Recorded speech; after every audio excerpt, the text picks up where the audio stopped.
She walked into Key's building on a Tuesday morning like she still had the right to. No call. No message. No warning of any kind. Just a woman in an expensive coat stepping through the lobby doors with the particular confidence of someone who had rehearsed this moment many times and had decided that hesitation would betray her. The lobby receptionist called upstairs. Key was in his home office reviewing quarterly reports when the call came. He picked up without looking away from his screen. "Sir," the receptionist said, "there is a woman here. She says her name is Yuna. She says," a pause. The careful pause of someone choosing words. "She says she is Jum's mother." Key's pen stopped moving. The quarterly report blurred. He set the pen down with a care that had nothing to do with the pen and everything to do with the fact that if he was not careful about his hands right now, they were going to do something that the quarterly report did not deserve. "Tell her to wait," he said. His voice was level. Completely level. He ended the call. He sat in his office for 45 seconds. He counted them without meaning to, the way you count things when your mind needs something small and measurable to hold on to. And then he stood up and went to find Jum. Jum was in his room. He was sitting at his desk doing homework in a deep teal-fitted shirt and tailored charcoal shorts with white ankle socks and clean tan loafers. His homework spread before him in the organized way he approached everything. His fountain pen moving across the page with the focused care of a child who took even ordinary things seriously. He looked up when Key appeared in the doorway. He read his father's face in approximately 1 second. "What happened?" Jum said. Key looked at his son. He had rehearsed nothing. He had no strategy for this moment. For the first time in as long as he could remember, he was standing in a doorway with no plan. "There is someone downstairs," he said carefully. "In the lobby." Jum waited. "It is your mother," Key said. The fountain pen stopped moving. Jum looked at his father for a long moment. His face did not collapse. It did not harden either. It did something more complicated and more difficult to watch. It went very still in the way that still water goes still when something has disturbed it deep below the surface where you cannot see. "Why?" Jum said. "I don't know yet," Key said honestly. Another pause. Then Jum said, "Does Miss Fiona know?" "Not yet." Jum nodded slowly. He put his fountain pen down on the desk with the same deliberate care his father had used with his own pen 45 seconds ago. He straightened his homework papers. He stood up. "Okay," he said. "Just that. One word. Carrying everything and showing nothing." "Jum," he said. "You do not have to come downstairs." "I know," Jum said. "I am coming anyway." Welcome to Black Silk Stories, the home of Afro-Korean stories that hit different. Subscribe, drop a comment, and do not go anywhere. This is only the beginning. Yuna was standing near the lobby window when the elevator opened. She was Korean, mid-30s, with a face that had once been softer and had sharpened with the years into something striking and a little defended. She was dressed well. A deep burgundy coat, dark trousers, heels that added height she did not need.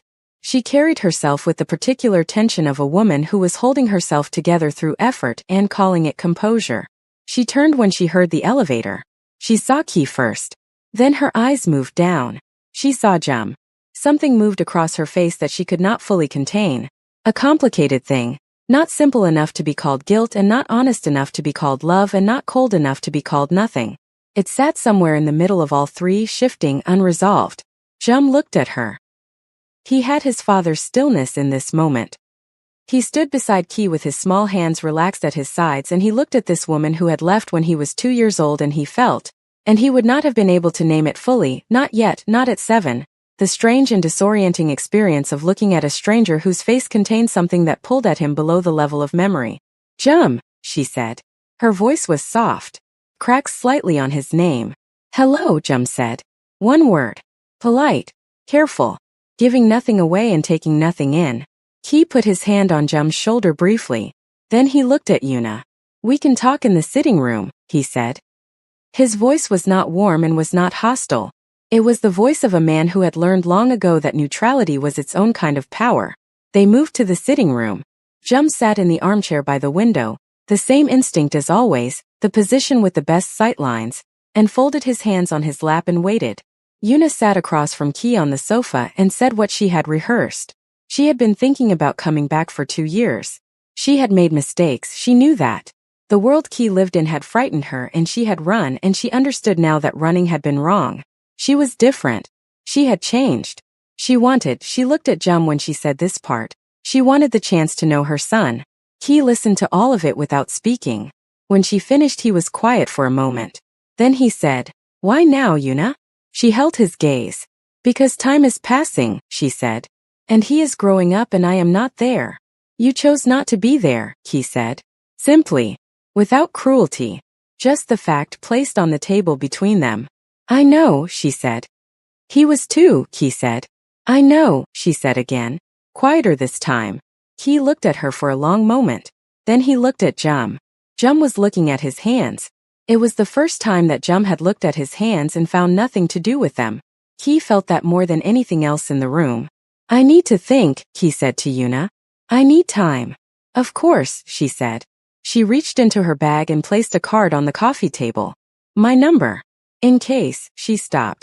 Started again. "In case Jum wants to talk. Or you do." She paused. "Or in case you decide that there is no space for this. I will understand." She stood. She looked at Jum one more time. "You are so big," she said softly. The way people say things that are true but are really about something else entirely. Jum looked up at her. "I am 7, he said. "I was 2 when you left. That is 5 years. The room was very quiet. Yuna pressed her lips together, nodded once, and left. He called Fiona that afternoon. She picked up on the second ring. "Hi," she said. And then something in the quality of his silence told her immediately. "What happened?" "Jum's mother came this morning," he said. The line was quiet for a moment. "Is Jum all right?" she asked. First. Before anything else. Jum first. Something moved in Key's chest at that. He is being Jum," he said. "Which means he is handling it in a way that looks fine and is probably not entirely fine." "And you?" she asked. "I don't know yet," he said honestly. Fiona was quiet for a moment. Then she said, "What do you need from me right now?" He thought about that. It was not a question people asked him often. People around Key generally waited to be told what they were needed for rather than offering the question openly. "I need you to not disappear," he said. "I am not asking you to fix anything or navigate anything. I just need to know you are not going to step back so far that I lose sight of you while I figure this out." "Key," she said. "Look at everything we have already been through. Do I seem like someone who disappears?" "No," he said.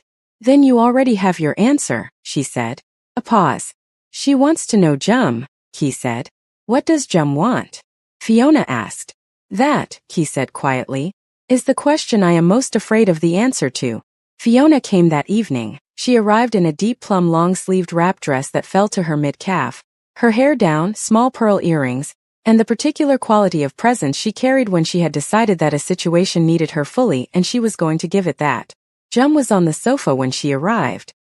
He had changed into deep navy slim trousers and a pale yellow fitted shirt, because Jum dressed for the emotional weight of occasions whether anyone noticed or not, and he had a book on his lap that he was not reading. She sat beside him, not across from him, beside him, close enough that their shoulders were almost touching. She did not ask him how he was feeling. She did not offer him a speech. She simply sat beside him and let the silence be what it was. After 4 minutes, she knew because she counted without meaning to. Jum spoke. "She smelled like something I almost recognized," he said. "Is that strange?" "No," Fiona said. "That is not strange at all. I do not remember her," he said. "But something in me." He stopped. Looked at the unread book. "Something in me moved when I saw her. I did not want it to. But it did." "That is not a betrayal of anything," Fiona said quietly. "That is just being human, Jum." He was quiet for a moment. "I have a question," he said. "Ask it," she said. He turned and looked at her directly with those sharp eyes that saw everything. "If she comes back," he said carefully, "into our lives, properly, does that change things for you?" Fiona held his gaze. "No," she said. "You did not think about it," he said. "I did not need to," she said. What is here, Jum. What we have built together, you, me, your father, that does not unmake itself because someone else walks through a door." Jum looked at her for a long moment. Then he said, "I want to go to Alara." She blinked. "Now." "Tomorrow," he said. "Just us. The same table." He paused. "I need to think and I think better with good soup. Despite everything. Despite the weight of the evening and the complicated feeling sitting in the room, Fiona smiled. 12 o'clock, she said. 11:30, Jum said. I like to be early. I know you do, she said. He turned back to his unread book. But this time his hands on it were different. Not performing reading. Just resting. Settled. She stayed until Key came to find them both, and the three of them had dinner at the kitchen table with the conversation light and careful around the edges of the thing that sat in the middle of it. And nobody pretended it was not there, but nobody let it be the only thing either. That was how they handled hard things now. Together. At the kitchen table. With food going slightly cold because nobody wanted to stop being in the room with each other. Alara was exactly as it always was. White linen. Warm light through tall windows. The quiet confidence of a room that had seen many important conversations and had learned to hold them without comment. Jum was already at the table when Fiona arrived. Of course he was. He was wearing a fitted sage green button-down shirt with small pearl buttons, slim dark trousers, and cognac leather loafers that caught the morning light from the window. His hair was perfect. His hands were folded on the table. His truffle mushroom soup was already ordered. He stood when he saw her. Fiona was wearing a deep ivory silk dress with long sleeves and a square neckline, fitted through the waist and falling in a clean line to just below the knee, with cognac-heeled shoes that happened to match Jum's loafers precisely, and which she had not planned and which Jum noticed immediately with a small expression that was not quite a smile and was better than one. She sat down. He sat down. The waiter came. She ordered the poached salmon, sparkling water with lemon because she had learned to order what Jum ordered, and it had become their thing without either of them naming it. They ate in the comfortable silence that had been there since the very first lunch at this table. The city moved outside the window. The restaurant moved around them. And Jum ate his soup and thought whatever he was thinking, and Fiona let him think it without filling the space. Then he put his spoon down. I looked her up, he said. Fiona was still. When? Last night. After you left. He looked at the table. She has a life. In Busan. A business. She is not. She did not disappear into nothing. He paused. She just disappeared from us. Fiona said nothing. She let that sit. That is harder, Jum said quietly. In a way. If she had disappeared into nothing I could understand it differently. But she built something. She just built it somewhere else. He looked up. Without us. Yes, Fiona said. Simply. Without softening it or explaining it away. Jum appreciated that. She could see it in the way his shoulders settled slightly. I have been trying to feel angry, he said. I thought I would feel angry. In the stories I have read, the children are always angry. He looked at his soup. I am not angry. I keep thinking about my father in his dressing room before the gala. How I had to stand on my toes to reach his collar. He stopped. He has been doing everything on his own for 5 years. Everything. And he never once made me feel like a burden for being the reason he had to. Fiona pressed her hand flat on the table. That is who your father is, she said softly. I know, Jum said. And she left that. He looked out of the window. She left him and she left that, and I do not understand it, and I have decided that I do not need to understand it. He paused. I just needed to say it out loud to someone. I am glad you said it to me, Fiona said. He looked at her. You were always going to be the one I said it to, he said. You have been the one I said things to since the beginning. Something moved through Fiona quietly and completely. Jum, she said. What do you want to do about her? He was quiet for a long moment. I want to meet her once more, he said. Properly. Not in the lobby with my father watching. Just me and her. He paused. I have things to say. And I want to say them clearly so that everyone, including her, knows where we stand. Do you want me there? Fiona asked. He considered this carefully. No, he said. This one I need to do alone. He looked at her. But I need you to be somewhere I can find you after. Can you do that? I will be wherever you need me to be, she said. He nodded, picked up his spoon again. Then he said without looking up, Miss Fiona. Yes. I want my father to marry you. The restaurant was warm and bright around them. The city moved outside. The soup was getting slightly cold. Fiona sat very still. Jum. I have thought about it carefully, he said. This is not impulsive. I do not do impulsive things. He looked up. You came to the safe house when nobody asked you to. You held my hand while I was sleeping. You sat beside me last night and did not ask me how I was feeling because you understood that I did not need that question. You ordered sparkling water with lemon today because it is our thing. He paused.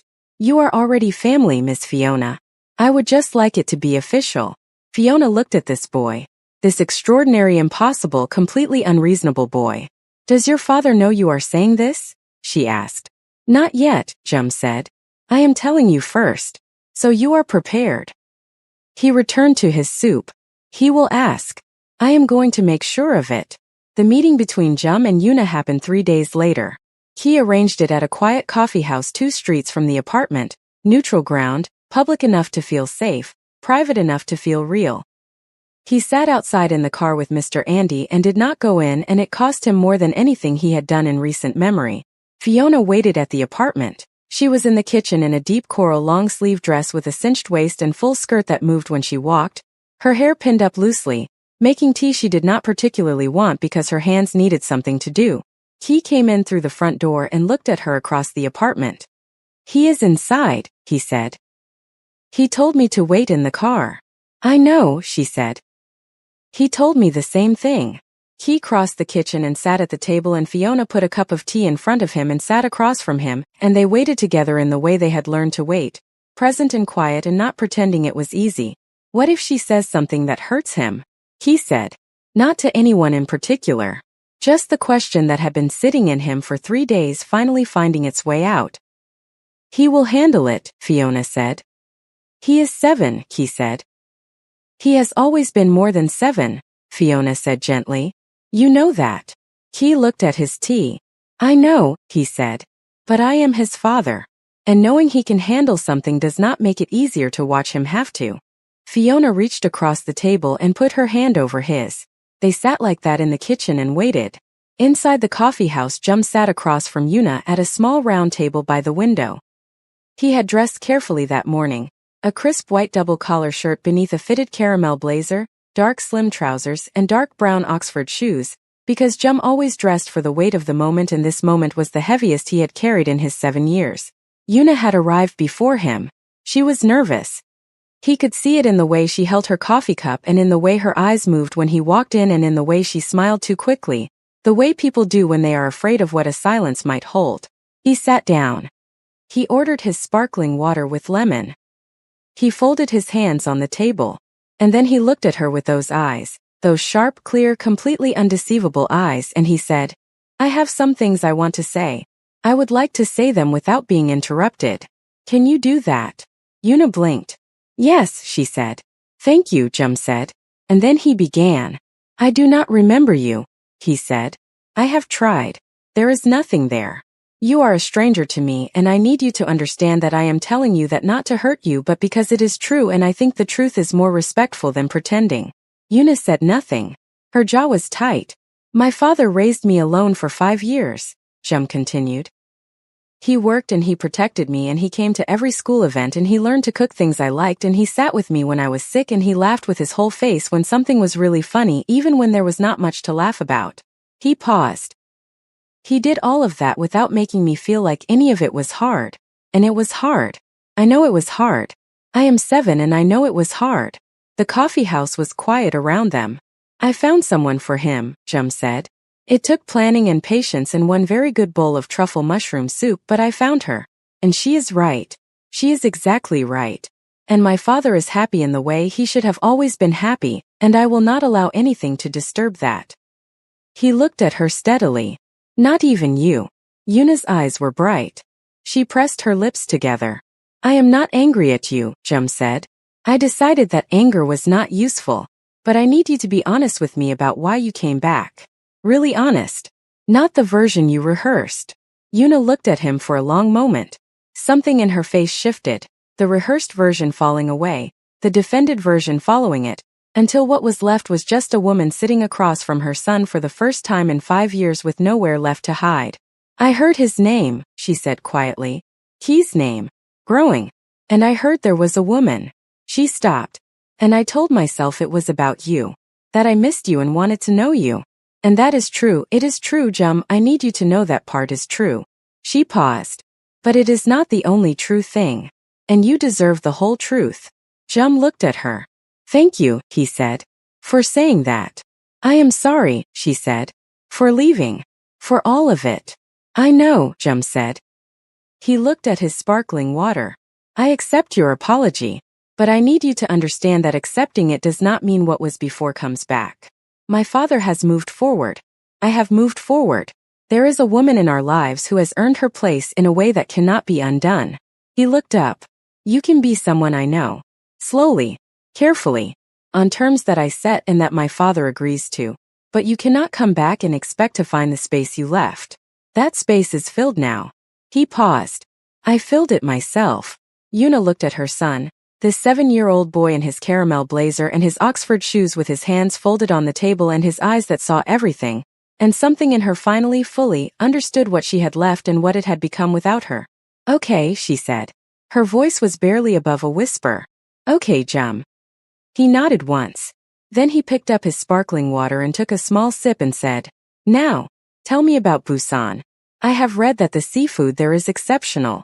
And just like that, with the particular grace of a child who knew that every hard conversation deserved a soft landing, he gave her something small and manageable and real to hold on to. Yuna laughed. Shakily. Wetly. But really. It is, she said. The seafood is exceptional. Good, said Jum. Tell me. He came back to the apartment 40 minutes later. He was at the kitchen table. Fiona was beside him. They both looked up when he came through the door. He stood in the entrance in his caramel blazer and his Oxford shoes, and he looked at his father, and he said the two things he had promised himself he would say. She is not coming back, he said. Not the way she was thinking. I made that clear. A pause. She understood. He looked at his son. Are you all right? Yes, Jum said. And this time it was not the strategic calm of a child managing a situation. It was something quieter and more settled than that. Something that had been closed and did not need to be reopened. He walked to the kitchen table and sat down. He looked at his father. Then he looked at Fiona in her deep coral dress with her hair pinned up and her tea going cold because she had been too focused on the door to drink it. Then he looked back at his father. Dad, he said. I have something to tell you. He waited. I had lunch with Miss Fiona at Alara 3 days ago, Jum said. At our table. I know, he said carefully. You told me. I did not tell you everything I said at that lunch, Jum said.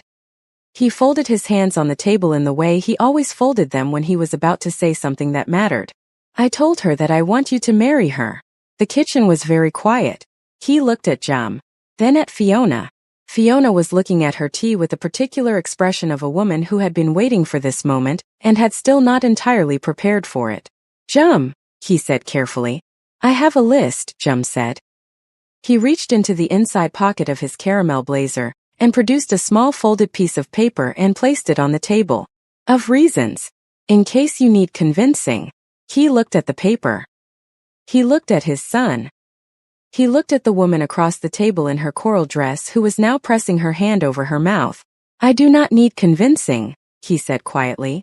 Jum blinked. You don't. No, he said. I have known for a while. He paused. I was waiting. For what? Jum asked. He looked at his son for a long moment. For you, he said simply. I was waiting for you. Jum stared at his father. Then something happened that had happened only twice before in this entire story, the real smile. Full and warm and entirely his own. The one that transformed his face from composed to completely, openly, unreservedly alive. Well, he said. I am ready. He stood up from the table. He crossed to Fiona's side and she stood too, and he took both her hands and looked at her in the way he had looked at her across every room, every table, every difficult and tender moment since a 7-year-old boy had decided their story before either of them had arrived at the first page. I am not doing this with a list, he said. And I am not doing it at this table. He looked at her. But I am doing it. Soon. Properly. With everything it deserves. Fiona looked at him. I will be here, she said. I know, he said. From the table Jum picked up his folded list and looked at it briefly. Then he put it back in his inside pocket. I am keeping this, he said. For the speech at the wedding.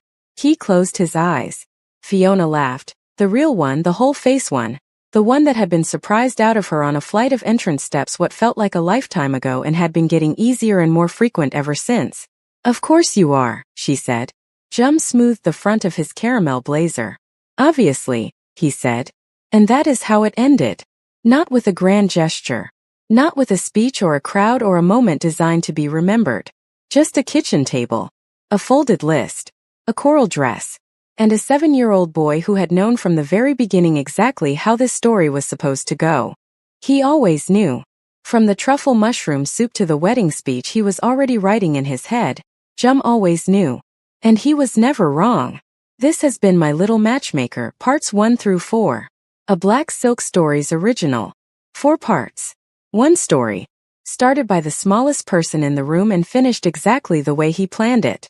If this series has lived in your chest the way we hoped it would, if Jum made you laugh and cry and believe in something, then you are exactly who Black Silk Stories exists for. Like every part. Share the whole series. Subscribe and stay close because we have more stories where this came from, and every single one will hit different. You found us. Do not leave. We are just getting started. Black Silk Stories, where Afro-Korean love hits different.